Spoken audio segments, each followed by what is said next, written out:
Walang pagod na aatupagin ng probinsya ng Davao de Oro ang mga pangangailangan ng mga former rebel maging ang mga residente sa geographically isolated and disadvantaged areas o GIDA.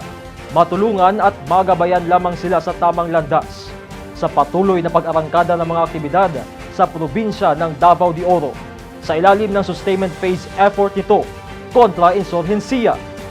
Narito ang report. Public trust.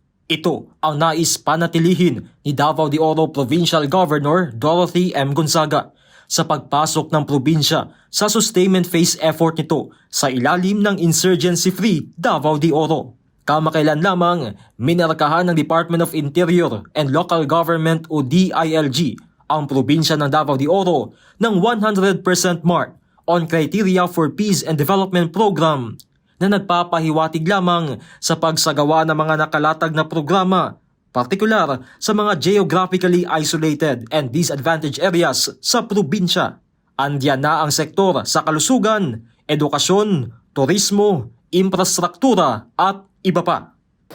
I-enroll na to sila daan og PhilHealth kasi bagoy makahuna-huna o mukalit og kasakit o kirang mga anak kay murag nakaandam pero og kalit nga atake wala na bit-bit mga birth certificate etc. So mao nang i-enroll na mo sila daan other than murag kanang psychological bitaw nila nga effect nga murag nanas lay ID daan murag belong kay sila sa gobyerno ba kay naa siya credentials. So madala na niya plus di na siya magpanuko.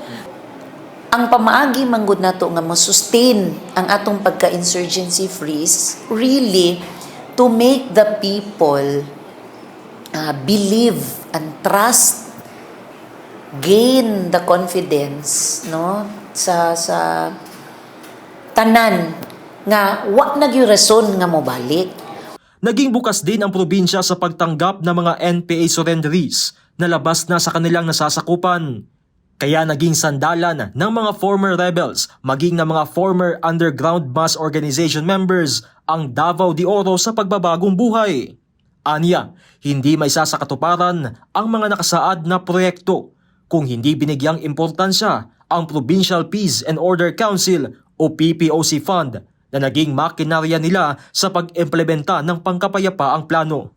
I think it's really about not so much with the assistance, pero ang facilitation.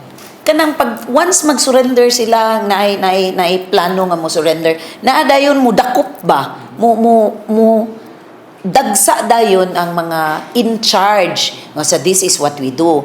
We look for these requirements, these documents, and then we're good. And then after that, sige, makuha na ninimo nga mga tabang ingana. I cannot say so much as regards the other LGUs kung giunsa nila.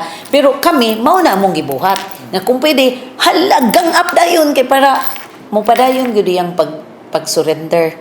Kung naataan ng peace and order, murag necessary consequence na ang ubang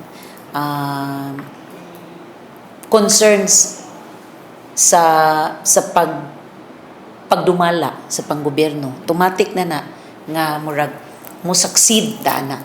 Mula umpisa hanggang sa pangkalahatan, tinututukan ng maigi ng mga otoridad ang mga naipatayo nilang people's organization na magiging mabigat na susi sa pag-impluensya sa mga natitirang elemento ng CPP, NPA, NDF sa Davao de Oro na ibaba na ang bandera ng rebelyon at makiisa na lamang sa kampanya ng tunay na kaginhawaan at kasaganahan sa kamay ng pamahalaan.